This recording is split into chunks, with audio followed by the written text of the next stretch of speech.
السلام عليكم ورحمة الله وبركاته.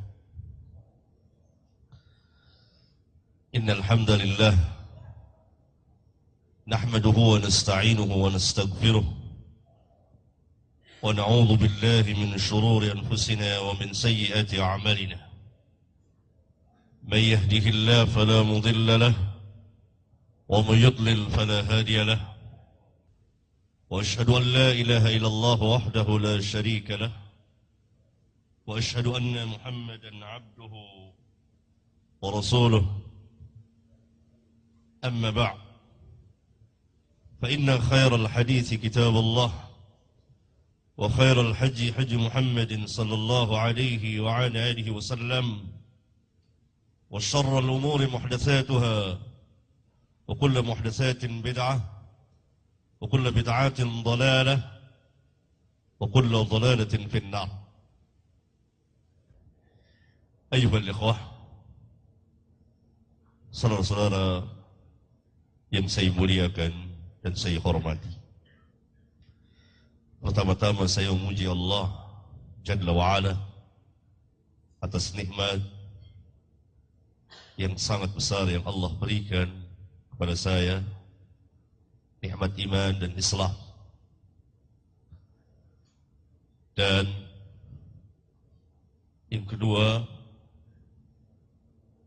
kita bersyukur atas nikmat Allah yang telah mempertemukan kita pada hari ini untuk satu pembahasan ilmiah mengenai manhaj, cara atau sikap beragama yang akan membentuk, membawa dan mengarahkan bagaimana cara beragama kita, apakah benar atau salah.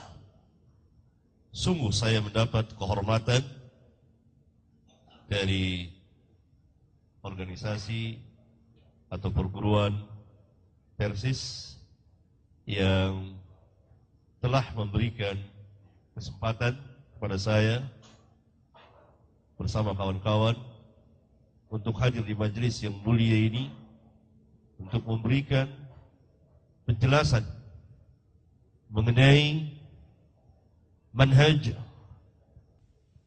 salafun as-salih ridwanullah alaihim jami'an.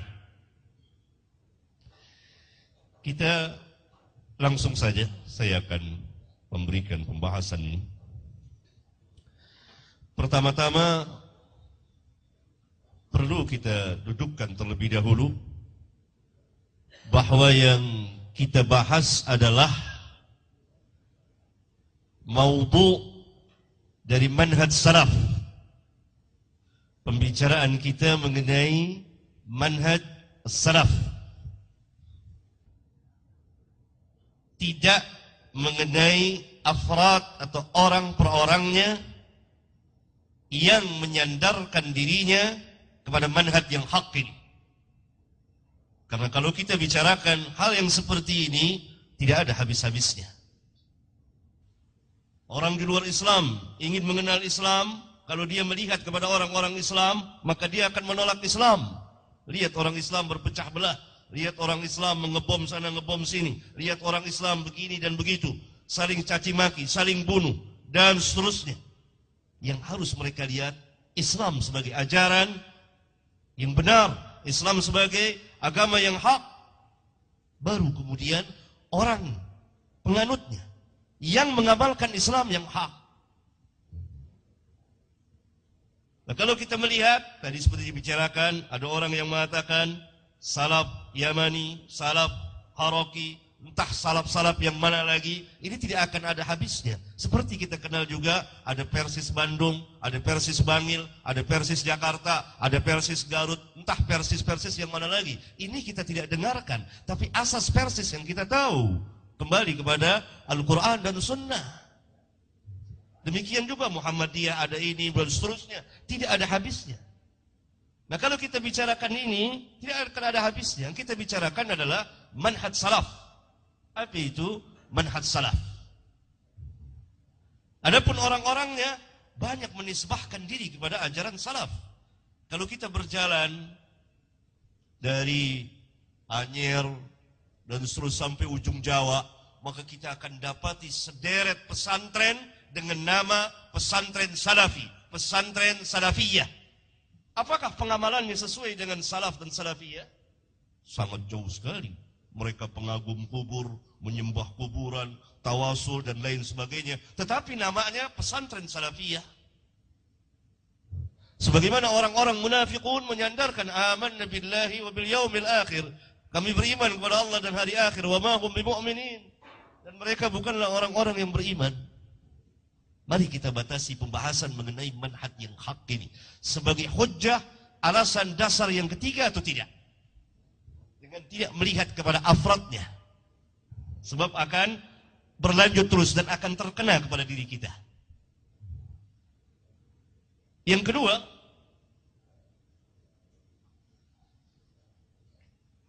Bapak Ketua yang saya muliakan dan saya hormati, mengutip dari salah seorang penulis menurut yakni Abu Abdurrahman At-Talibi dengan pembagian salaf Yamani dan salaf Haraki, ini adalah pendapatnya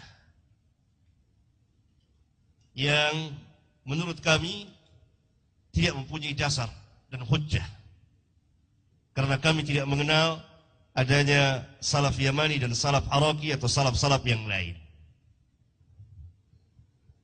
Salaf hanya satu, mengikuti manhaj para sahabat dan tabi'in dan tabi'ut tabi'in dan orang-orang yang mengikuti perjalanan mereka, yang merupakan kebenaran mutlak dalam memahami, dalam kembali kepada kitab Allah dan sunnah Rasulullah sallallahu alaihi wa alihi wasallam. Seseorang boleh saja berpendapat apa saja, tetapi pendapatnya perlu diuji, perlu ada mizan, timbangan ilmiah, burhanun syar'iyyun wa aqliyun. Yang ketiga, kesimpulan dari Bapak Ketua yang saya muliakan, saya cintai, bahwa kita tidak menemukan dalil yang sarih, jelas, yang menetapkan manhaj salaf salih sebagai dasar ketiga setelah Al-Quran dan As-Sunnah, maka ini tidak jadi hujjah. Karena orang yang mengetahui memiliki hujjah kepada orang yang tidak tahu. Yang berkata demikian adalah para ulama kita. Perkataan kalau kita tidak mengetahui dalil tidak menunjukkan bahwa dalil itu tidak ada. Seperti seorang ditanya sesuatu hadis dan dikatakan saya tidak menemukan, tidak berarti hadis itu tidak ada. Karena la yukallifullahu nafsan illa wus'aha. Orang yang mengetahui memiliki hujjah kepada orang yang tidak tahu. Oleh karena itu nanti sejumlah dalil akan saya coba menjelaskan dari keterangan para ulama yang patut kita pikirkan dan kita pelajari. Demikian juga hal-hal yang lainnya. Sebagaimana tadi telah diterangkan bahwa arti dari salaf, salafi, salafiyah, salafiyun berasal dari kata dasar as-salaf yang artinya sesuai dengan arti bahasa adalah orang-orang yang mendahului kita, orang-orang yang terdahulu dari kita, yang telah mendahului kita secara iman, keutamaan, amal, dan umur. Adapun salafiyun merupakan nisbah kepada orang yang mengikuti manhaj para sahabat. Yang tidak ada beda orang dikatakan sunniyun. Kalau kita tidak boleh dikatakan, tidak boleh menyandarkan kepada salaf dengan salafiyun, maka dengan sendirinya kita tidak boleh menyandarkan kita sebagai sunniyun. Karena ahlus sunnah juga yang terdahulu. Ikhwan dan saudara-saudara sekalian yang saya muliakan, bahwa as-salaf ma'ruf, telah dikenal dari dahulu. Namanya bukan nama yang bid'ah atau yang baru dikenal. Tetapi karena asingnya Islam pada zaman kita sekarang ini, seolah-olah orang baru mengenal nama itu. Padahal hal itu telah berulang kali disebut oleh para ulama dari zaman ke zaman. Karena secara istilah as-salaf adalah, atau disandarkan kepada orang yang menisbahkan dirinya mengikuti salafiyun, pertama diitlaqkan kepada perjalanan para sahabat. Perjalanan para sahabat dan orang-orang yang mengikuti mereka dari zaman ke zaman sampai pada hari ini dan seterusnya. Dan ini telah dijelaskan oleh para ulama. Contohnya oleh Imam Al-Ghazali misalnya, dia katakan bahwa kalimat salaf madhhabus sahabah wa tabi'in, madhabnya para sahabat dan tabi'in.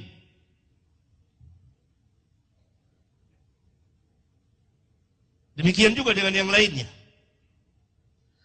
Al-Imam Al-Bukhari di kitab sahihnya, di bagian Kitabul Jihad bab ke-50 berkata, qala Al-Bukhari, qala Rashid bin Sa'ad, qala Rashid bin Sa'ad. Rashid bin Sa'ad seorang tabi'in. Dia mengatakan kana as-salaf yastahibbuna al-fuhulata li'annaha ajra wa ajsar. Adalah kaum salaf.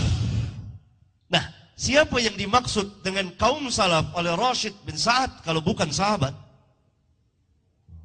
Dan hal ini menunjukkan bahwa mereka mengikuti kaum salaf, karena yang berkata adalah tabi'in. Oleh karena itu Ibnu Hajar di kitabnya Fathul Bari dalam bab yang sama mensyarahkan bahwa yang dimaksud adalah minas sahabah, dari para sahabat, wa man ba'dahu, dan orang yang sesudah mereka. Karena yang berkata adalah Rashid bin Sa'ad. Orang-orang salaf menyukai menunggang atau mengendarai kuda yang jantan. Kemudian Al-Imam Al-Bukhari di kitab sahihnya di bagian kitab Al-At'imah bab ke-27 memberikan bab seperti ini, bab ma kana as-salaf yaddakhiruna fi buyutihim wa asfarihim min at-ta'am wal lahmi wa ghairihi. Berkata Imam Bukhari, bab apa yang dilakukan oleh kaum salaf. Mereka menyediakan perbekalan di rumah-rumah mereka, dan ketika mereka melakukan safar berupa makanan, daging dan lain-lain. Siapa yang dimaksud oleh Al-Bukhari dengan kana salaf kalau bukan sahabat dan tabi'in dan tabi'ut tabi'in? Karena Al-Imam Al-Bukhari lahir sesudah tabi'ut tabi'in. Beliau berada di tabaqah keempat atau tabaqah kelima. Berarti yang dimaksud oleh Bukhari kana salaf adalah sahabat dan tabi'in dan tabi'ut tabi'in. Hal ini menjelaskan bahwa kalimat salaf baik secara lughah maupun istilah telah ma'ruf, dikenal di kalangan kaum muslimin, di kalangan para ulama, bahwa mereka adalah sahabat dan tabi'in dan tabi'ut tabi'in. Kemudian Al-Imam Muslim di muqaddimah sahihnya meriwayatkan sebuah asar dari jalan Muhammad bin Abdullah. Dia berkata, sami'tu Ali bin Syaqiq yaqul, saya pernah mendengar Ali bin Syaqiq berkata, sami'tu Abdullah bin al-Mubarak yaqul ala ru'usin nas. Saya pernah mendengar Abdullah bin Mubarak berkata di hadapan manusia. Abdullah bin Mubarak seorang tabi'ut tabi'in. Da'u hadis Amr bin Thabit. Tinggalkanlah hadisnya, riwayatnya Amr bin Thabit. Fa innahu kana yasubbu salaf. Karena sesungguhnya dia telah mencaci maki kaum salaf. Jadi Abdullah bin Mubarak berkata di hadapan umum, di hadapan manusia, jangan kalian pakai hadisnya, riwayatnya Amr bin Thabit. Sebabnya apa? Fa innahu kana yasubbu salaf. Karena sesungguhnya dia telah mencaci maki kaum salaf. Hal ini menunjukkan bahwa manhaj salaf menjadi pembeda antara yang hak dengan yang batil. Siapa yang mencaci maki perjalanan kaum salaf, meninggalkan perjalanan kaum salaf, ditinggalkan riwayatnya, ditinggalkan hadisnya, dijarah oleh para ulama, di antaranya Abdullah bin Mubarak. Dan riwayat seperti ini ma'ruf sekali di kitab-kitab, dari kitab para ulama kita.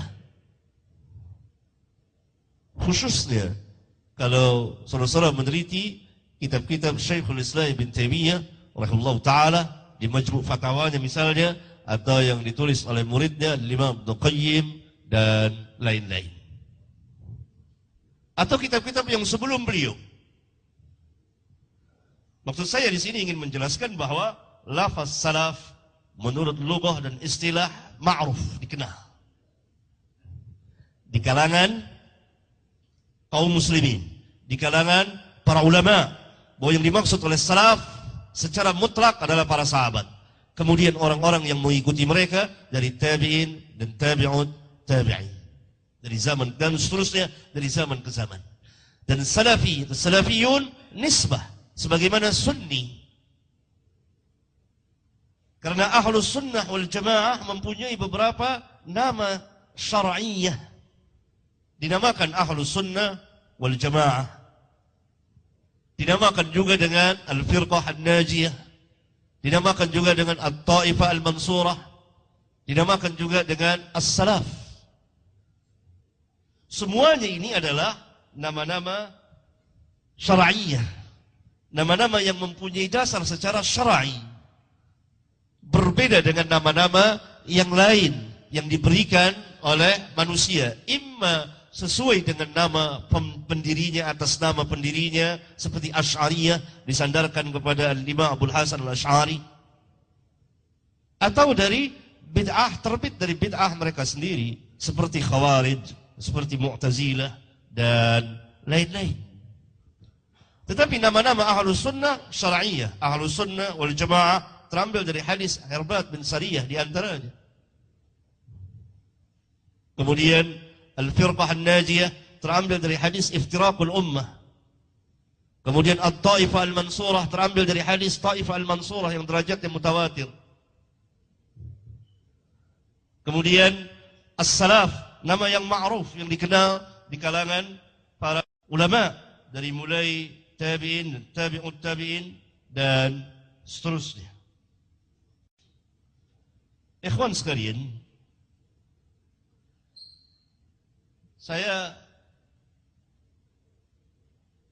akan menjelaskan sebagian dari hujjah atau dalil-dalil tentang kebenaran manhaj salaf.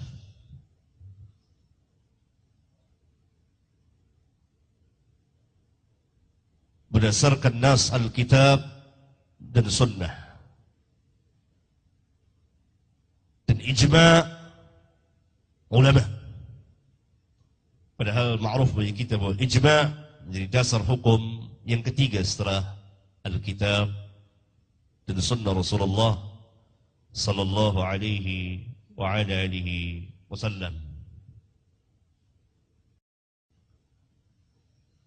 Dalil yang pertama firman Allah tabaraka wa ta'ala yang tadi telah dibacakan oleh Bapak Ketua yang saya cintai. Was-sabiquna al-awwaluna minal muhajirin wal ansar walladzina ittaba'uuhum bi ihsan radhiyallahu anhum wa radu an. Al-ayah, surat At-Taubah ayat 100. Ayat ini dijadikan dasar oleh para ulama tentang kewajiban mengikuti manhaj, cara beragamanya para sahabat. Kembali kepada Alkitab dan Sunnah ala fahmi salafil ummah. Mengikuti pemahaman salaful ummah. Mengikuti pemahaman para sahabat. Karena Rabbuna Azza wa Jalla mengatakan orang-orang yang terdahulu yang pertama itu al-muhajirin wal ansar. Tidak syak lagi bahwa al-muhajirin wal ansar adalah para sahabat ridwanullah alaihim jami'an secara keseluruhannya, mutlak. Allah memuji para sahabat, memuliakan para sahabat dengan keridhaannya, dan tidak cukup sampai di situ. Allah Subhanahu wa taala meridhai orang-orang yang mengikuti perjalanan al-muhajirin wal ansar walladzina ittaba'uuhum bi ihsan radhiyallahu anhum wa radu an. Mafhumnya jadi mafhum mukhalafah, bahwa orang-orang yang tidak mengikuti perjalanan al-muhajirin wal ansar dia akan memperoleh keridhaan Allah tabaraka wa taala. Ridha bahasa Arab, arti ridha dalam bahasa Arab adalah meridhai, menyukai, menyenangi apa yang dilakukan oleh orang yang kita ridhai.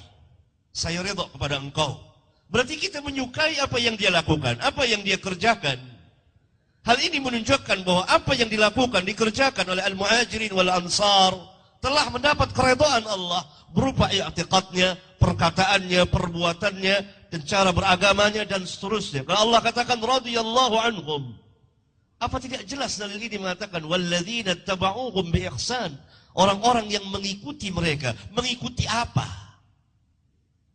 Tentu mengikuti al-fahmu, pemahaman, ilmu, amal mereka. Dan di antara yang sebesar-besar dari perbuatan mereka adalah i'tiqad, akidah mereka, keyakinan mereka, manhaj dan cara beragama mereka. Oleh karena itu Al-Imam Ibn Qayyim rahimahullah ta'ala di kitabnya I'lamul Muwaqqi'in Ar-Rabbil Alamin jilid yang keempat dari mulai halaman 118 dan seterusnya menjelaskan, di antara beliau menjelaskan tentang ayat yang mulia ini. Menjadi dalil, bahkan sebesar-besar dalil yang menunjukkan akan kehujjahan manhaj salaf.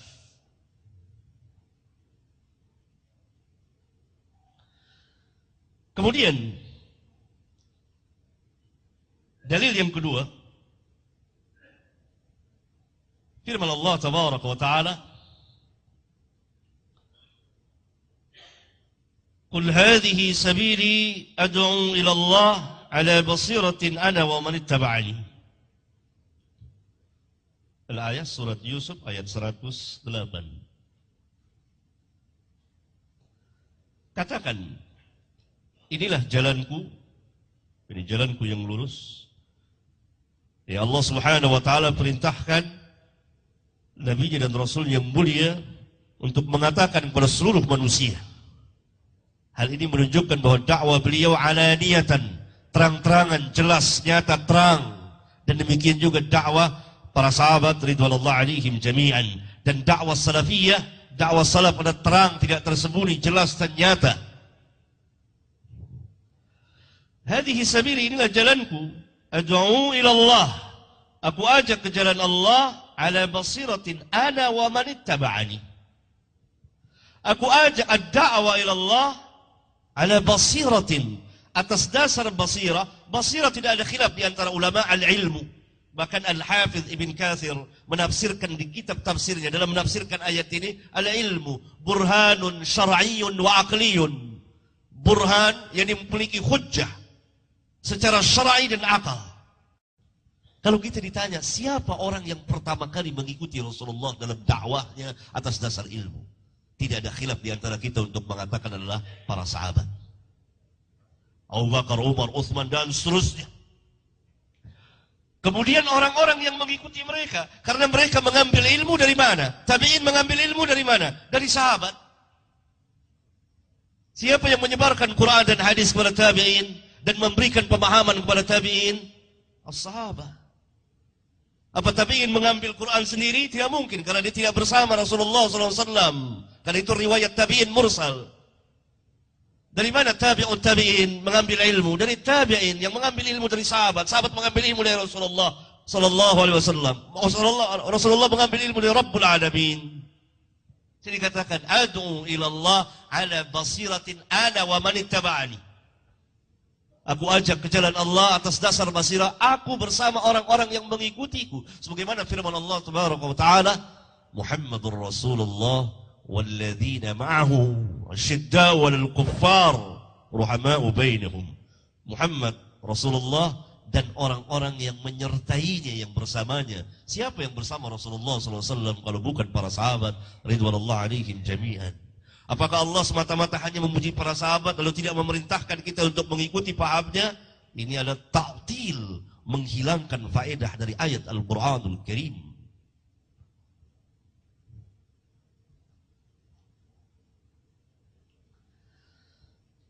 Dalil yang lain,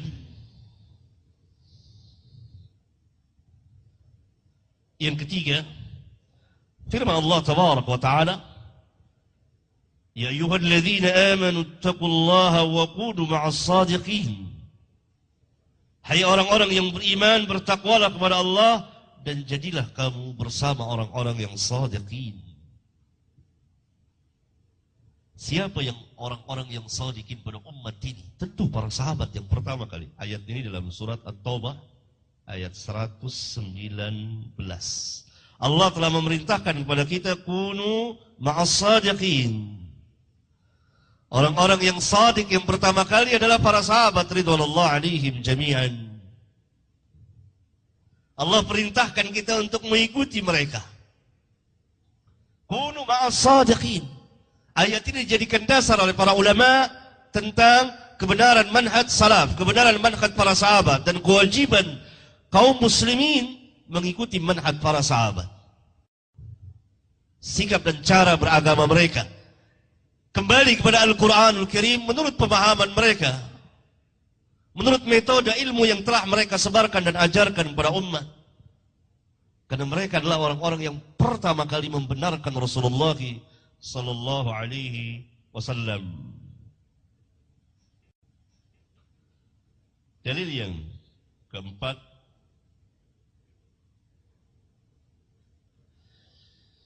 firman Allah Tabaraka wa Ta'ala, قولوا آمنا بالله وما أنزل إلينا وما أنزل إلى إبراهيم وإسماعيل وإسحاق ويعقوب والأسباط وما أوتي موسى وعيسى وما أوتي النبيون من ربهم لا نفرق بين أحد منهم ونحن له مسلمون فإن آمنوا بمثل ما آمنتم به فقد اهتدوا وإن تولوا فإنما هم في شقاق فسيكفيكهم الله وهو السميع العليم. Surat Al-Baqarah ayat 136-137. Allah Subhanahu wa Ta'ala telah memerintahkan kita orang-orang mukmin, tapi khitab pertama tentu Allah tujukan kepada para sahabat. Katakan oleh kalian, kami beriman kepada Allah dan apa yang diturunkan kepada kami yaitu Al-Quran dan apa yang diturunkan kepada Ibrahim dan Ismail dan Ishaq dan Ya'qub dan Asbat dan apa yang diberikan kepada Musa dan Isa dan apa yang diberikan kepada nabi-nabi dari Rabb mereka. Kami tidak membedakan seorang pun di antara mereka dan kami kepada Allah muslimun, menyerahkan diri. Ini yang menarik. Fa in amanu bimithli ma amantum bih, maka jika mereka, dhamir hum, mereka kembali kepada siapa? Ahlul kitab. Silahkan diteliti di kitab-kitab tafsir semuanya. Fa in amanu, maka jika ahlul kitab beriman bimithli ma amantum, dengan keimanan yang ada pada kamu, seperti keimanan kamu. Siapa antum di sini kalau bukan para sahabat ridwanullah alaihim jami'an pada waktu itu. Dan orang-orang yang mengikuti manhaj para sahabat. Sehingga para ulama mengatakan bahwa manhaj para sahabat tafriqan, pembeda, atau al-furqan di antara manhaj cara beragama yang benar dan cara beragama yang salah. Karena orang-orang ahlul kitab diperintah untuk beriman. Fa in amanu bimithli ma amantum bihi faqad ihtadaw. Jika mereka ahlul kitab beriman seperti yang kamu imani, maka mereka akan memperoleh hidayah. Mafhumnya, kalau keimanan kita tidak mengikuti keimanan para sahabat, maka cara beragamanya, maksud saya, tentu keimanan antara seorang dengan orang yang lain tidak sama. Tetapi cara keimanan, maka cara beragama, akidahnya sama, maka jauh dari hidayah. Allah katakan, faqad ihtadaw.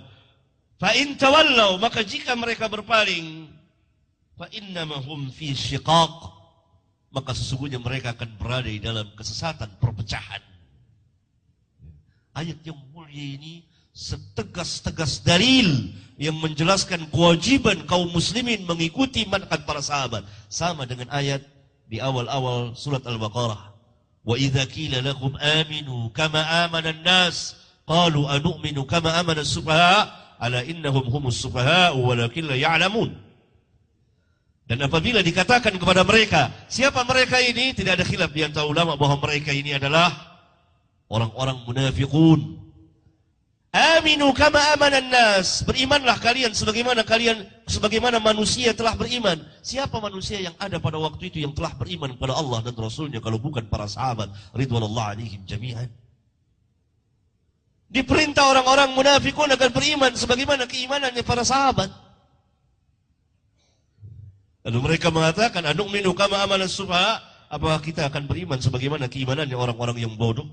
As-sufaha ada orang yang lemah akalnya, yang dhaif, yang tidak mengetahui mana yang maslahat dan mana yang mudarat. Sebagaimana diterangkan di beberapa kitab tafsir, di antara di tafsir Imam Ibnu Katsir dan lain-lain. Maka Allah Subhanahu wa taala membela para sahabat, ala innahum humus sufaha. Mereka yang sufaha, para sahabat tidak. Kemudian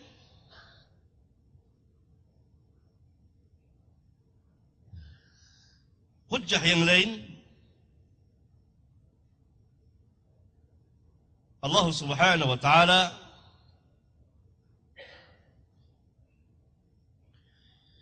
telah berfirman dalam kitabnya yang mulia, ihdinas siratal mustaqim siratal ladzina an'amta 'alaihim ghairil maghdubi 'alaihim waladdallin. Tunjukilah kami jalan yang lurus, siratal mustaqim. Para ulama berbeda lafaz dalam menafsirkan, para ulama salaf, tapi maknanya sama. Di sini saya ingin menggaris bawahi apa yang dikatakan oleh ketua, bahwa para sahabat pernah berbeda dalam menafsirkan ayat Al-Quran. Perbedaan tentu ada, tetapi dalam tafsir Al-Quran sangat sedikit sekali di antara para sahabat yang berbeda. Sedikit sekali perbedaan di antara mereka dalam memahami kitab Allah. Kalau tadi ada riwayat Ibnu Abbas mengatakan tafsir aula mastumun nisa itu jima, Ibnu Mas'ud mengatakan itu bukan jima. Riwayat Ibnu Mas'ud dhaif, riwayat Ibnu Abbas sahih. Tentu kita pegang riwayat yang sahih dari yang dhaif.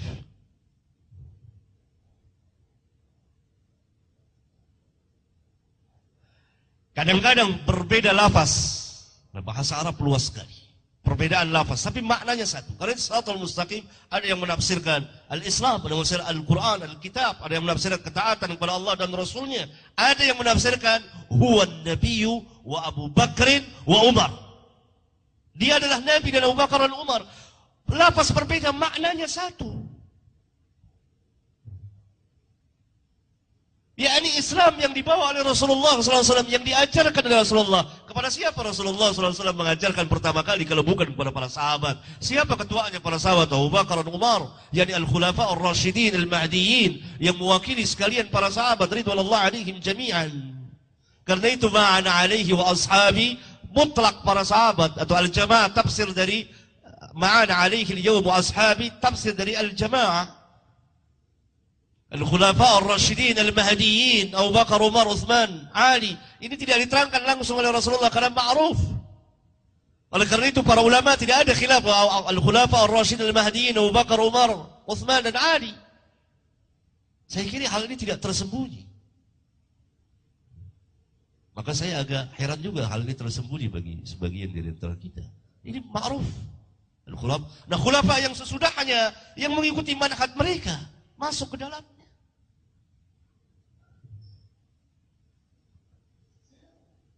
Dan tentu Islam yang dibawa oleh Rasulullah Sallallahu Alaihi Wasallam, yang didakwakan dan diajarkan oleh beliau.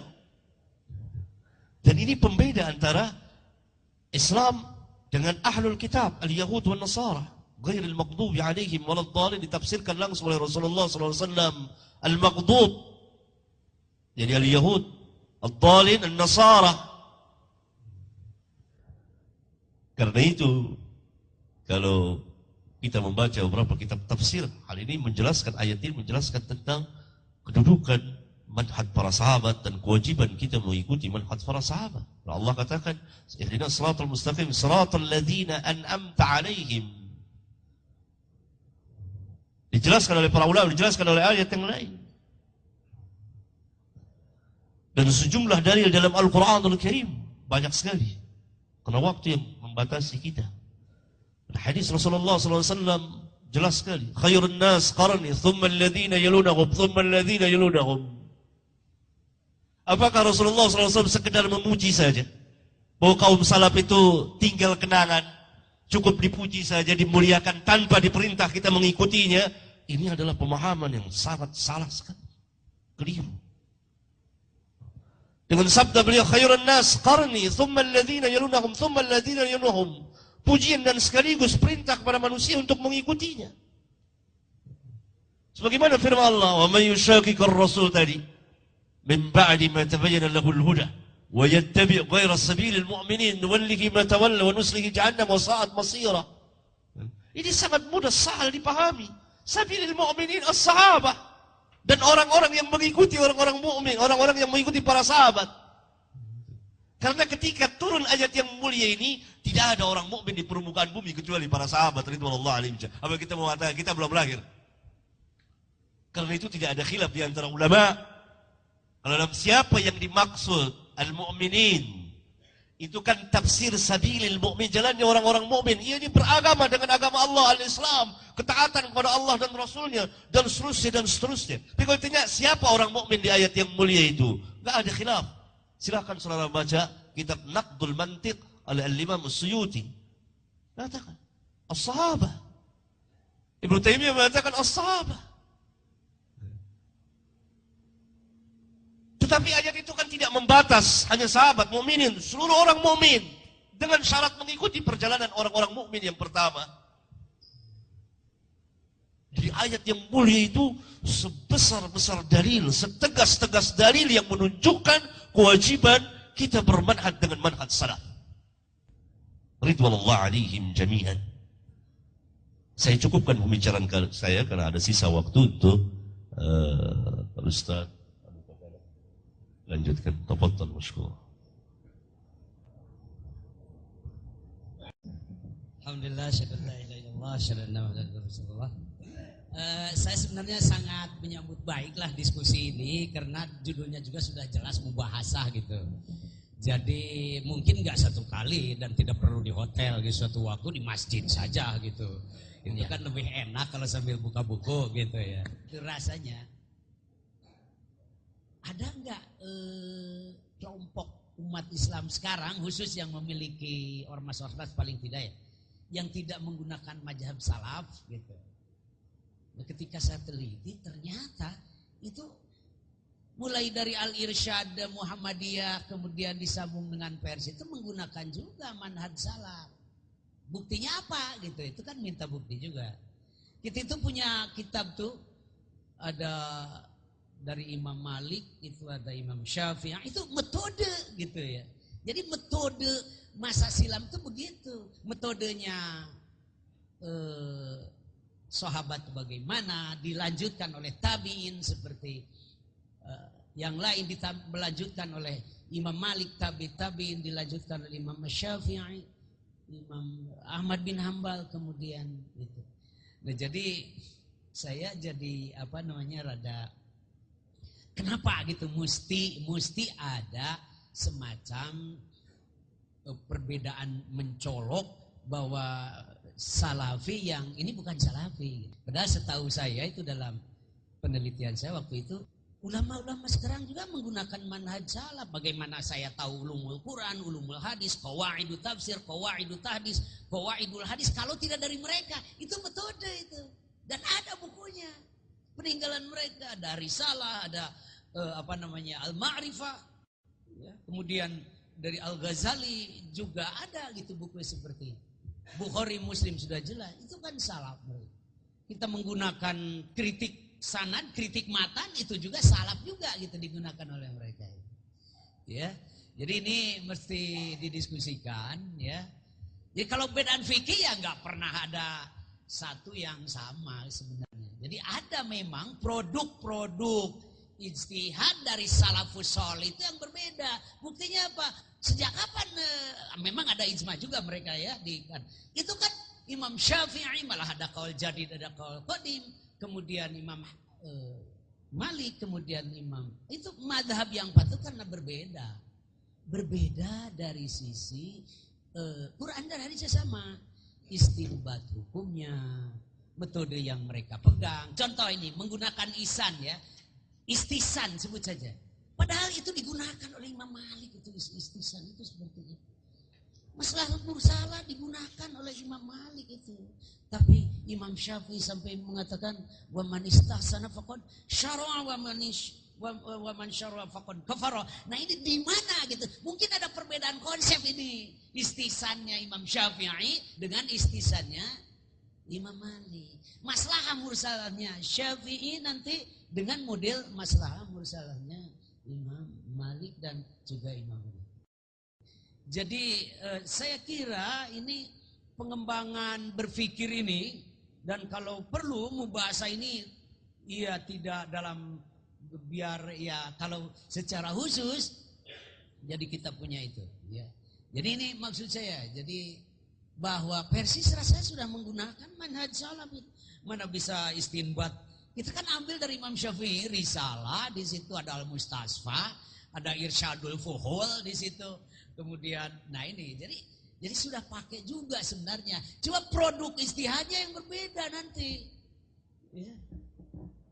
Nah itu jadi kalau jadi mungkin saya nggak paham nih. Nanti mohon jawaban aja. Kenapa seolah-olah yang merasa salafi itu aku gitu, yang lain bukan salafi. Nah itu persoalannya. Punten ya terus terang saja ya. Gitu. Kok ngan abdi wungkul di salafi teh punten yang tidak bisa bahasa Sunda ini. Nah abdi wungkul sak batur henteu. Itu kan. Jadi harus dicatat bahwa Muhammadiyah itu Al-Irsyad setahu saya ini. Kemudian Persis, PUI mohon maaf nih PUI yang kan salaf itu intinya harakatul islah, itu intinya perbaikan itu. Islah apa? Islahul akidah, islahul ibadah, islahul muamalah. Nah ini persoalan. Nah islahul muamalah apa? Nah ini sekarang yang paling repot islahul muamalah misalnya. Apa republik ini benar apa tidak? Apa kerajaan benar apa? Kan itu jadi persoalan fikih siasa fikih itu atau fikih siasa. Jadi menurut saya sendiri ini bagus kalau diskusi itu terus dilakukan walaupun tidak banyak, orangnya terbatas gitu sebab tuker ilmu sudah ada dari dulu. Itu kalau saya. Jadi supaya teu mahal nyangariung we jam 10 di masjid sebelum sholat duhur mubahasa fikih. Nah di sini masalahnya fikih, Pak. Jadi fikih ini yang itu. Jadi kalau tadi bicara mazhab salafnya ya saya tidak terus terang saja, kami itu sepakat seperti itu dalam arti kita menggunakan metode mereka juga. Istinbat hukum itu kan dari sana. Di produk fikih gak pernah ada yang sama sekali mi'ah fil mi'ah muwafiqun ala araihi wa intajihil fikih, itu tidak pernah ada. Mohon maaf. Pasti di situ ada al-farq, al-furuq fikih. Punten saya agak lama. Terima kasih. Assalamualaikum warahmatullahi wabarakatuh. So kadang jadi salah. Selanjutnya kami persilahkan Ustaz Yuyu Wahyu dari Tasik.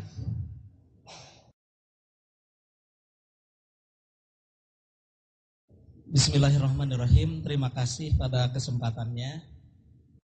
Saya langsung menyoroti dari apa yang disampaikan oleh Ustadz Abu Qatadah tentang 3 poin tadi. Secara prinsip pada dasarnya yang berkaitan dengan rujukan dalam Islam, yakni Al-Quran, Sunnah, Ijma, dan Qiyas, ini di Persis juga sama prinsipnya seperti itu. Hanya ada satu hal yang perlu saya tanyakan di sini. Pertama berkaitan dengan ijma. Nah ini, yang dimaksud dengan ijma model Ustadz itu apakah ijmanya ijma ulama atau ijma sahabat? Nah itu. Ya, ijma salafi. Nah kemudian kalau misalnya ijma sahabat juga termasuk di dalam, ijma ulama juga termasuk di dalamnya. Yang akan saya tanyakan di sini adalah siapa yang dimaksud dengan ulama menurut Salafi gitu. Apakah seperti ulama-ulama kayak Muhammad Abduh, kemudian Syekh Rashid Ridho dan yang lain-lainnya, itu juga termasuk dalam kategori ulama apa tidak gitu. Dalam hal ini mungkin yang saya tanyakan itu lebih cenderung kepada kriteria ulamanya sendiri, itu menurut Ustaz seperti apa. Itu yang pertama. Kemudian yang kedua, ada poin yang tadi ditanyakan berkaitan dengan apakah setiap yang menggunakan Quran dan Sunnah itu pasti tidak akan sesat selamanya. Kalau saya yang ditanya itu pasti jawabannya iya. Kenapa? Saya melihatnya pada isyarat-isyarat ini sebenarnya sudah ada baik di dalam Kitabullah, di dalam Sunnah Rasul. Seperti misalnya dalam hadis juga Rasulullah sudah mengisyaratkan taraktu fikum amrayni ma in tamasaktum bihima falan tadilu abada, Kitabullah wa sunnatan nabiyyi. Nah itu jadi itu sudah ada isyarat sebenarnya. Selama kita berpegang teguh menggunakan Al-Quran dan Sunnah, Rasulullah tidak pakai embel-embel apa-apa, langsung menggunakan kalimat tidak akan sesat selama-lamanya. Nah kalau Ustadz tadi masih diancam dengan kesesatan apabila pertama tidak mengetahui terhadap dalil syara, yaitu namanya tidak menggunakan begitu teh. Kemudian yang kedua, tidak memahami terhadap metodologi. Sebenarnya isyarat-isyarat terhadap penggunaan metodologi di dalam Quran dan Sunnah itu sudah ada. Bahwa untuk memahami Kitabullah dan Sunnah Rasul, kita mesti menggunakan metodologi itu. Jadi artinya kalau tidak menggunakan metodologi seperti apa, misalnya menafsirkan Quran, tafsir biriwayahnya, tafsir bidiroyahnya, itu termasuk dalam metodologi yang digunakan dalam menafsirkan Quran. Selama metodologi itu nggak dipakai, artinya tidak mungkin juga Kitabullah bisa digunakan dalam tatanan praktisnya. Jadi sesuai dengan isyarat tadi, ma in tamasaktum bihi mapalan tadilu abada, kalau tidak memahami perangkat-perangkat metodologi itu namanya belum menggunakan Kitabullah dan sunnatin nabiyyihi, sehingga sesat itu terjadi. Kemudian dalam menyikapi perbedaan-perbedaan itu sendiri, kita melihat meskipun tadi Ustadz mengatakan perbedaan hanya sedikit, tapi setidak-tidaknya ini bisa digarisbawahi. Kenapa perbedaan itu mesti bisa muncul? Nah, kalau saya lebih memahami kepada melihat kepada satu kaidah al-hukmu yaduru ma'al ilah, misalnya hukum itu berjalan sesuai dengan ilat, dengan sabab, dengan tempat juga itu mempengaruhi. Maka dalam hal ini kita mengambil juga fatwa ulama. Hanya kita lebih cenderung melihat ketika ulama A mengeluarkan sebuah fatwa, kita lihat kenapa ulama ini mengeluarkan fatwa seperti ini. Jadi sebenarnya kita juga pakai metodologi dengan cara mengambil apa yang disampaikan para ulama salaf. Hanya kita cenderung tidak hanya melihat kepada produk jadinya saja, tapi dari sisi metodologi kenapa juga mesti mengeluarkan produk semacam ini. Nah ini juga kita jadikan sebagai bahan kajian. Nah nampaknya gaya di Persis Ustaz seperti itu. Jadi mengambil fatwa ulama itu tidak hanya menelan produk-produk jadi itu, tapi dilihat pula kenapa ulama-ulama ini bisa menghasilkan produk-produk semacam disingkat itu. saja. tidak dijelaskan lagi. Iya, ya itu ajalah barangkali Iya. yang saya tanyakan. Mudah-mudahan mafhum. Terima kasih. Wassalamualaikum warahmatullahi wabarakatuh. Nanti ada. Terima kasih atas waktu yang diberikan. Saya membaca temanya mengungkap gerakan Salafi di Indonesia. Dengan demikian penjelasan dari Ustadz tadi bahwa ternyata Salafi itu bermacam-macam. Tentu kami pun perlu mengetahui. Kurang jelas Ustaz apa ya? Oh iya, Kurang keras. kurang tadi. Ya. Ya. Jadi temanya mengungkap gerakan Salafi di Indonesia. Dengan demikian tadi ada penjelasan bahwa Salafi itu berbeda-beda. Kemudian bagi kami agar bisa jadi pegangan, andaikan kami melihat ada perbedaan seperti yang diungkapkan tadi, bahwa saya kalau tidak salah menangkap tidak akan dinyatakan sebagai Salafi yang sebenarnya apabila memahami Quran dan Sunnah tanpa mengikuti manhaj sahabat dalam memahami Quran Sunnah itu. Kemudian terjadi perbedaan seperti tadi yang diungkapkan. Abu Bakar dan Umar tidak melaksanakan azan qabla Jumat, tetapi ketika Utsman bin Affan melaksanakan. Pertanyaan saya, bagaimana sikap Salafi yang sebenarnya untuk mengikuti paham dari yang kedua keduanya adalah sahabat? Apakah mengikuti Utsman bin Affan atau mengikuti Abu Bakar dan Umar? Lalu yang kedua pertanyaan saya, apakah yang mengikuti Abu Bakar dan Umar itulah yang menjadi ciri salafus shalihin, atau yang mengikuti cara Utsman bin Affan? Itulah diantaranya yang saya pertanyakan. Kemudian yang terakhir, apakah kita bisa menetapkan dan menentukan bahwa selamatnya firqah itu apabila kita mengikuti paham pendapat dari sahabat yang ternyata apabila terjadi perbedaan kita harus bersikap diam seperti tadi, tidak menambah kan? Apakah kita bersikap diam itu yang dimaksud tidak mengikuti kepada salah satu, atau tidak menambah ini mengikuti salah satu? Itulah diantaranya, mungkin cukup mudah saja. Terima kasih. Barangkali sudah dapat dipahami. Untuk kesempatan pertama Ustaz dimohon untuk menanggapi atau menjawab. Alhamdulillah Rabbil Alamin. Wassalatu wassalamu ala nabiyil karim wa ala alihi wa ashabihi wa man ittaba'ahum bi ihsan ila yaumiddin wa ba'd. Dari 3 penanya, maka izinkan saya untuk membuat kesimpulan. Ternyata ketiga penanya tidak dapat membedakan pembicaraan kita pada hari ini. Inti daripada pembicaraan kita pada hari ini mengenai as-salaf, mengenai manhaj salaf dan orang-orang yang menisbahkan diri kepada manhaj salaf. Bukan permasalahan fiqhiyah, ijtihadiyah yang memang Islam memberikan keluasan. Seperti ditanyakan bagaimana kisah sikap salaf, yakni antara azan Utsman dan Abu Bakar. Ini pertanyaan yang sangat lucu karena tidak masuk ke masalah manhaj. Demikian juga permasalahan fiqhiyah yang lain, di mana para sahabat berijtihad satu dengan yang lain. Contohnya dalam bab faraid, Itu sangat luas sekali khilaf para sahabat.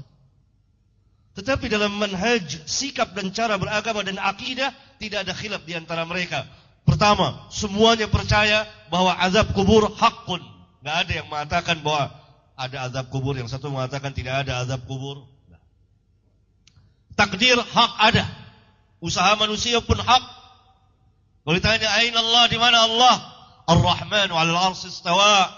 Ar-Rahman di atas ars dia bersemayam. Allah memiliki wajah? Iya. Wa yabqa wajhu rabbika dzul jalali wal ikram. Yang tidak serupa dengan wajah makhluknya, yang sesuai dengan kebesaran dan kemuliaannya. Tidak ada khilaf di antara ulama, di antara para sahabat. Pengambilan dasar hukum Alkitab was Sunnah. Mereka sangat membenci bid'ah dan seterusnya. Ini permasalahan-permasalahan fikhiyah yang juga terjadi khilaf di antara para sahabat. Bahkan terjadi khilaf yang lebih daripada itu, sampai terjadi perang di antara mereka. Dalam perang Jamal dan perang Siffin. Tetapi apakah mereka bertafarruq, iftiraq dalam manhaj? Tidak. Karena itu apa yang dikatakan Ahlus Sunnah wal Jamaah tentang perselisihan para sahabat ketika itu, sampai terjadi pertumpahan darah. Masalah ijtihadiyah, yang benar dapat 2 ganjaran, yang salah dapat 1 ganjaran, kecuali kaum Rafidhah. Jadi kita harus membedakan. Ini yang saya khawatirkan terjadi. Jangan-jangan kawan-kawan kita ini nanti memperluas ke masalah fikhiyah. Ini tidak akan habisnya. Ini manhaj. Kewajiban kita bermanhaj dengan manhaj salaf. Yang kedua, orang yang berdalil dengan Alkitab was Sunnah belum tentu dia berada di dalam kebenaran. Harap kita berkata Al-Quran dan Sunnah hakun. Tetapi orang yang membawakannya, berdalil dengannya, mengeluarkan pahamnya, belum tentu hak, dan pahamnya belum tentu benar. Karena semua, tidak ada satupun firqah di antara firqah dan kelompok-kelompok dalam Islam yang mengatakan saya tidak berdalil dengan Al-Quran dan Sunnah dan hadis. Semuanya mengatakan kami pegang Al-Quran dan Sunnah. Bahkan saya pernah berdialog, berdebat di rumah saya dengan kaum Batiniyah. Saudara tentu tahu kaum Batiniyah lebih banyak guru itu membawakan ayat Al-Quran dari saya. Kami ini adalah pengikut Al-Quran dan Sunnah. Bersamaan dengan itu dia meragukan tentang kebangkitan pada hari kiamat. Ini sama dengan reinkarnasi. Kalaupun ada kebangkitan, bukan dengan jasad, tapi dengan ruh. Sorga dan neraka merupakan gambaran. Dalilnya mana? Ayat Al-Quran. Dalilnya mana? Hadis yang dia tafsirkan seenaknya. Bahkan Ahmadiyah Al-Qadiani berdalil dengan ayat Al-Quran dan Sunnah. Orang-orang Syiah berdalil dengan Al-Quran. LDII, Islam Jamaah yang kita kenal dahulu, dalilnya apa? Ayat Al-Quran, hadis-hadis. Bahkan Khawarij dalilnya Al-Quran, inil hukmu illa lillah. Apa kata Ali? Kalimatu haqqin urida bihal batil. Ketika Khawarij mengatakan tidak ada hukum melainkan hukum Allah, Ali menjawab, itu kalimat yang hak. Kalimat yang hak. Tetapi yang dikehendaki oleh mereka batil. Jadi yang disalahkan alinya apa? Ayatnya atau apa? Pemahaman. Persis, Muhammadiyah dan lain-lain berdalil pegang Al-Quran dan Sunnah. Pemahamannya, manhajnya belum tentu manhaj salaf. Dalilnya sama. Ini secara umum. Bukan saya menghakimi PRC dan lain-lain. Saya kenal baik dengan organisasi ini semua. Tapi yang salah di sini adalah al-fahamu. Jadi kembali kepada manhaj salaf, kan dikatakan oleh ulama ar-ruju' ilal kitab was sunnah ala fahmi salafil ummah. Kembali kepada Alkitab dan Sunnah menurut pemahaman salaful ummah. Berbeda dengan Mu'tazilah. Mu'tazilah senantiasa mempertentangkan ayat Al-Quran dengan hadis. Hadis ini bertentangan dengan Quran. Seolah-olah dia lebih tahu Quran dari Nabi yang mulia. Manhaj salaf tidak demikian. Seluruh hadis diterima apabila telah sah datangnya. Tidak ada yang dikatakan bertentangan dengan Al-Quran. Nah kalau persis Muhammadiyah adalah seperti itu, dia mengikuti paham salaf. Kalau tidak, maka pahamnya tersempet paham Mu'tazilah. Demikian juga dengan kami. Mengukurnya seperti itu. Itu diantara manhaj salaf dalam memahami kitabullah dan sunnah Rasulullah SAW, karena kedua-duanya wahyu min Rabbil Alamin. Dan Mu'tazilah punya kaidah. Hadis yang bertentangan dengan Quran tolak. Karena hadis lebih tinggi dari Quran, lebih tinggi dari Al-Quran. Seenak ini bertentangan. Azab kubur ditolak. Semua ditolak dengan dia. Itu mazhab Mu'tazilah. Ahlus Sunnah tidak demikian. Para sahabat tidak ada yang seperti itu. Kaidah yang ma'ruf di kalangan kita, khususnya para pelajar dan ahli ilmu. Apa kata para ulama? Lau kana khairan lasabaquna ilaihi.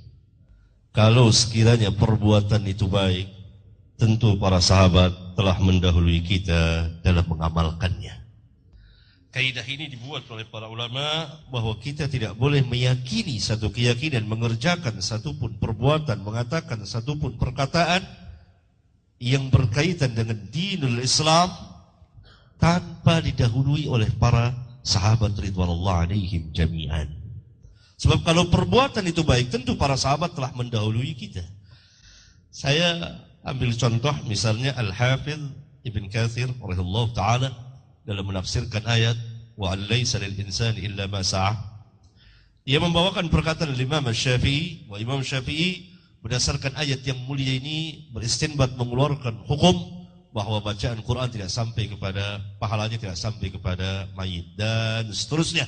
Kemudian diterangkan karena masalah pembacaan Quran kepada mayit itu tidak pernah dinukil oleh Rasulullah, tidak pernah dinukil dari Rasulullah SAW, tidak pernah dianjurkan oleh beliau, tidak pernah dikatakan oleh seorang pun sahabat. Kemudian beliau membawakan kaidah ini, lau kana khairan lasabaquna ilaihi. Saya telah menulis satu kitab yang ini merupakan barangkali makalah saya dalam majelis yang mulia ini dengan judul lau kana khairan lasabaquna ilaihi. Tapi kitab ini saya bawa satu, nanti akan saya hadiahkan kepada Bapak Ketua untuk dibaca. Dia mengenai manhaj para sahabat ridwanullah alaihim jami'an. Kemudian yang kedua perkataan Syekhul Islam Ibn Taimiyah rahimahullah ta'ala yang mewakili perkataan para ulama yang lain. Man adala an madhahibis sahabah والتابعين وتفسيرهم إلى ما يخالف ذلك كان مخطئا في ذلك بل مبتدعا وإن كان مجتهدا مغفورا له خطأه ونحن نعلم أن القرآن قرأه الصحابة والتابعون وتابعهم وأنهم كانوا أعلم بتفسيره ومعانيه كما أنهم أعلم بالحق الذي ba'athallahu bihi rasulahu.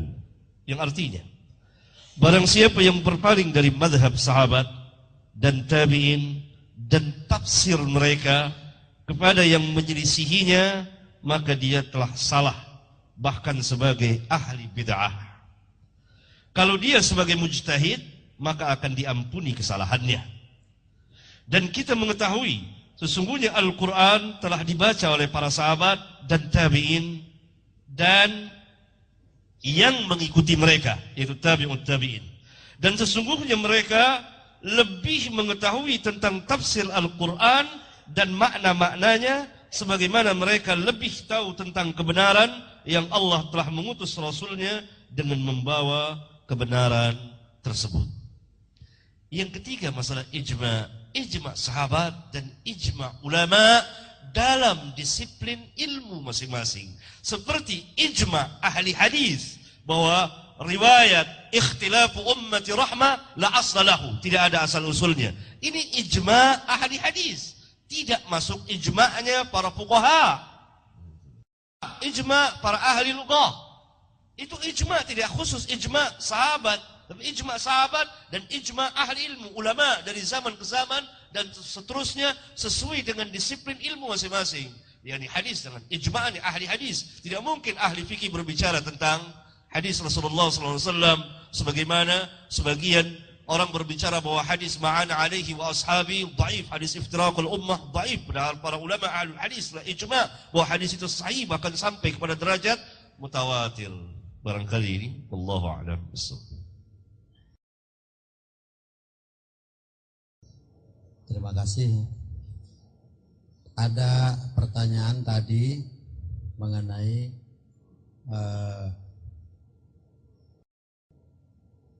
Utsman bin Affan mengadakan azan awal. Lalu ditanyakan dengan pertanyaan seperti itu, Ustadz menjawab itu pertanyaan yang lucu. Saya akan melanjutkan kelucuan ini. Pertama, sepakat bahwa tidak ada sahabat yang menetapkan sesuatu kecuali ada dalam Quran dan Sunnah. Begitu kan? Nah sekarang saya tanya, Utsman bin Affan mengadakan adzan awal, itu dalilnya apa? Itu dulu. Untuk yang kedua, Ustadz dulu. Ustadz yang di belakang itu yang Ustadz Ivan siap-siap saja supaya menghemat waktu. Sebelah sana. Terima kasih atas waktunya.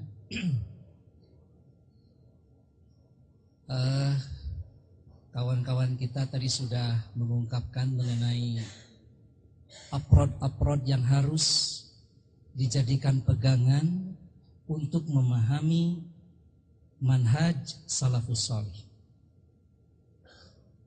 Kalau orang yang berquran dan bersunnah saja tidak ala fahmi salafus salih, begitu, atau ala fahmi sahabah, itu bisa tersesat. Maka saya bisa menyatakan bahwa orang yang mengikuti manhaj salaf pun bisa tersesat. Karena fahmus sahabah pun ditulis ataupun barangkali diungkapkan dalam bentuk bahasa Arab. Harus mengetahui bagaimana bahasa Arab itu. Untuk memahami manhaj sahabah saja perlu pemahaman. Nah barangkali pemahaman yang bagaimana untuk memahami faham manhaj salaf. Sehingga satu sama lain tidak mengklaim saya paling salafi, sayalah yang salafi, sayalah yang ala fahmi sahabat. Bagaimana ini? Oleh karena itu bisa saja dinyatakan sesat apabila itu tidak didudukan terlebih dahulu. Sehingga perlu kita mengetahui mana apakah manhaj salaf ini sumber atau metodologi. Ustaz, tidak perlu diulang, sudah dapat. Yang kedua ada. Ya karena tadi sudah. Oh iya. Ya, jadi Ustaz cukup katakan bahwa ya. kita ini tidak paham. Ya. Jadi memang barangkali terhadap approach ini barangkali Ustaz pun tidak paham. Kemudian dengan cara apa begitu ya memahami faham itu. Yang kedua, ketika Mu'adz bin Jabal diutus ke negeri Yaman oleh Rasulullah SAW waktu itu, kemudian beliau itu mengatakan bahwa apabila tidak ada dalam Al-Quran bagaimana? Ya sampai kepada tingkat ya bil kitab, kemudian bisunnah, kemudian yang terakhir ajtahidu birra'yi. Tadi mengatakan bahwa Umar dan Abu Bakar itu lebih didahulukan ketimbang yang lain. Mu'adz bin Jabal pada waktu itu tidak mengatakan ajtahidu ataupun aku mengikuti pemahaman Abu Bakar dan Umar. Tapi langsung beliau mengatakan ajtahidu birra'yi. Itu yang pertama. Dan memang tadi kita sangat menunggu-nunggu bagaimana sebetulnya manhaj salaf itu.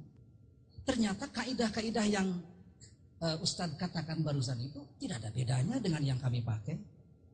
Sehingga tentu saja manhaj salaf tidak bisa dijadikan trademark oleh siapapun kecuali memang kecuali harus dengan pemahaman yang benar terhadap Al-Quran dan As-Sunnah.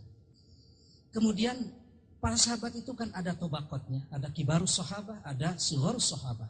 Mana yang mesti didahulukan? Nah dalam persoalan ini pun perlu mendapatkan kejelasan.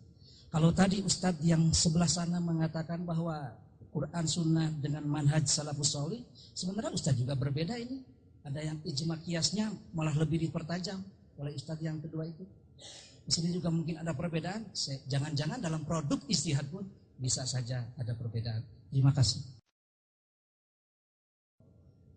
Terima kasih atas waktunya. Mudah-mudahan pertanyaan saya ini disinyalir tidak menyimpang dari pembahasan.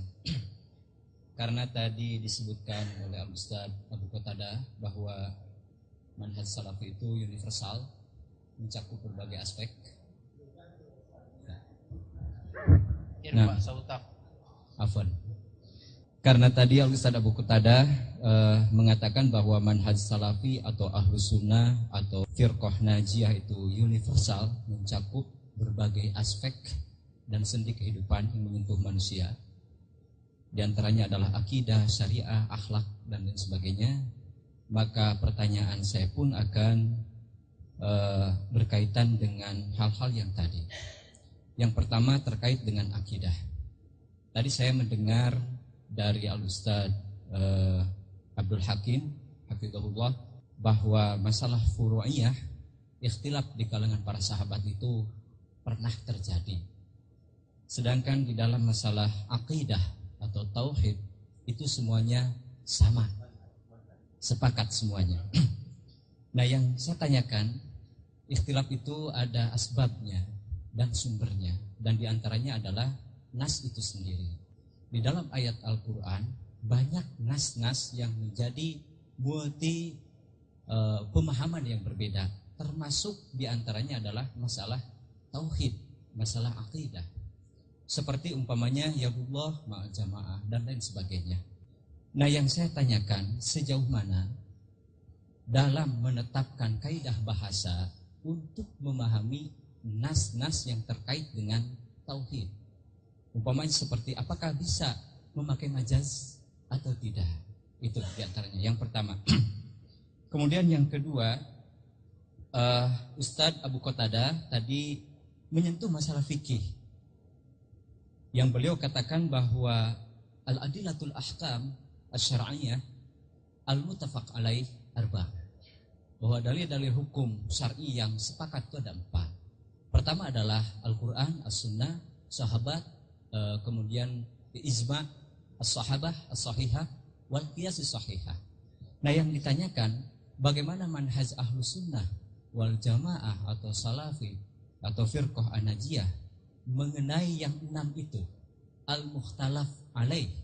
Contohnya seperti al-maslahatul mursalah dan lain sebagainya. Karena itu terkait dengan kondisi, tempat, zaman, dan adat istiadat.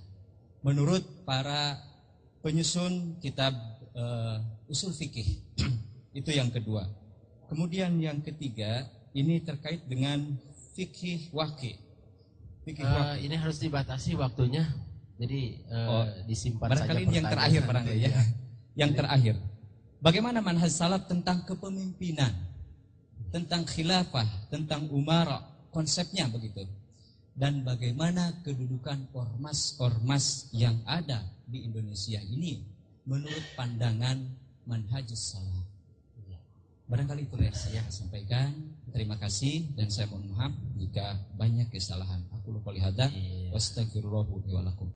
12 dan ini pertanyaannya sampai pukul 12 ini sangat semangat. Kita sepakati tuntas tidak tuntas 10 menit. Iya, kami persilakan. Alhamdulillah, saya mengucapkan terima kasih atas perhatian yang begitu besar dari saudara-saudara sekalian. Pertama, bahwa berdasarkan Alkitab dan Sunnah dan Ijma', dan ini pembahasan yang sangat luas sekali, yang memerlukan waktu yang cukup panjang dan tadabbur yang baik, dan membahas kutubul ulama, bahwa manhaj salaf adalah manhaj yang hak, la raiba fihi. Wajib atas setiap muslim bermanhaj dengan manhaj salaf. Jadi manhaj satu metode atau cara beragama dan kembali kepada Alkitab dan Sunnah. Karena Rasulullah sallallahu alaihi wasallam di banyak hadisnya telah menjelaskan tentang manhaj sahabat. Saya ambil contoh. Silakan saudara-saudara membuka kitab Sahih Muslim di bagian Kitabuz Zakat. Di situ ada bab khusus mengenai pembicaraan dengan Khawarij. Di mana sejumlah hadis-hadis Rasulullah, bahkan sebagian ulama mengatakan hadis-hadisnya mutawatir, sebagai firqah yang pertama kali muncul dalam Islam, yang sangat sesat dan menyesatkan. Bahkan Rasulullah SAW mengancam akan memeranginya, membunuhnya kalau beliau menjumpai zaman mereka yang ternyata keluar pada zaman Ali dan diperangi oleh Ali bin Abi Thalib. Di dalam lafaz-lafaz hadis-hadis Khawarij maka dikatakan bahwa para sahabat, beliau bersabda kepada para sahabat, salat kamu dibandingkan dengan salat mereka, siam kamu dibandingkan dengan siam mereka, kamu akan meremehkan salat kamu dan siam kamu. Ini mengandung pelajaran yang sangat tinggi di mana Rasulullah SAW membedakan mana manhaj yang hak dan mana manhaj yang batil. Sepakat kita bahwa Khawarij adalah dhalun mutil, sesat dan menyesatkan. Di banyak hadis Rasulullah SAW dijelaskan. Dan ciri-ciri Khawarij jelas sekali. Dan Rasulullah SAW membuat satu perbandingan, tafriq, perbedaan. Mana manhaj yang hak dengan manhaj yang batil, dengan diukurnya antara Khawarij dengan sahabat, dibandingkannya antara sahabat dengan Khawarij. Khawarij sepakat kita. Tidak ada seorang pun muslim yang mengatakan bahwa Khawarij itu berada dalam kebenaran. Enggak ada. Hatta Rafidah yang menjadi musuh utama Khawarij. Ini yang harus kita perhatikan dan pelajari kembali. Dan Khawarij mempunyai dalil dari Al-Quran dan hadis-hadis Rasulullah SAW. Walaupun mereka tidak memakai seluruh hadis Rasulullah SAW. Yang kedua, bahwa manhaj salaf tidaklah mengatakan bahwa para sahabat itu afrodnya maksum. Tidak ada yang mengatakan bahwa para sahabat bebas dari kesalahan dan dosa. Tidak. Kalau afrod, orang per orang, pendapat di antara mereka bisa salah dan bisa benar. Kalau bertentangan dengan Al-Quran dan Sunnah, tentu diambil Al-Quran dan Sunnah. Kenapa sebabnya? Barangkali belum sampai keterangan kepada mereka. Dan ini diterangkan dengan luas sekali oleh para ulama. Di antaranya silakan saudara membaca di Majmu' Fatawa Syekhul Islam. Saya kira di perpustakaan Persis ada kitab ini. Di bagian kitab usul fikih oleh Syekhul Islam, di situ ada judul Raf'ul Malam 'anil A'immatil A'lam. Dan kitab ini pernah diterjemahkan kalau tidak salah oleh salah satu guru Persis juga kalau saya tidak salah ingat. Di situ dijelaskan perkataan-perkataan perbuatan sahabat yang belum sampai kepada mereka hadis Rasulullah sallallahu alaihi wa ala alihi wasallam. Oleh karena itu Al-Imam Ahmad usulnya berpegang dengan kitab Sunnah dan berpegang dengan fatwa para sahabat, kecuali kalau di antara mereka terjadi khilaf, maka diambil yang akrab, yang lebih dekat kepada Alkitab dan Sunnah Rasulullah sallallahu alaihi wa alihi wasallam. Tetapi ijma' mereka yang kita bicarakan satu manhaj secara keseluruhan mengenai perjalanan kehidupan para sahabat di dalam beragama, di mana Rasulullah SAW mengatakan ma'ana alaihi al-yawm wa ashabi. Ini yang kita bicarakan intinya. Ijma'. Kalau itu saya tanyakan, para sahabat tidak pernah berselisih dalam cara beragama. Tidak pernah berselisih dalam asma wa sifat, nama dan sifat Allah. Tidak pernah berselisih. Tidak pernah berselisih tentang masalah-masalah aqaid, kecuali keterangan yang belum sampai kepada mereka. Berbeda dengan yang ini yang kita bicarakan secara keseluruhan. Bukan afrodnya, ijtihad masing-masing di antara mereka. Itu telah terjadi khilaf. Kalau terjadi demikian kan sudah jelas bagi kita. Fa in tanaza'tum fi syai'in farudduhu ila Allah war Rasul. Namun apabila ada dua pendapat di antara para sahabat, maka kita tidak boleh menciptakan pendapat yang ketiga. Ini ijma ulama yang diwakili oleh para ulama seperti Imam Syafi'i dan lain-lain. Karena kebenaran tidak keluar dari situ. Salah satunya ada yang benar.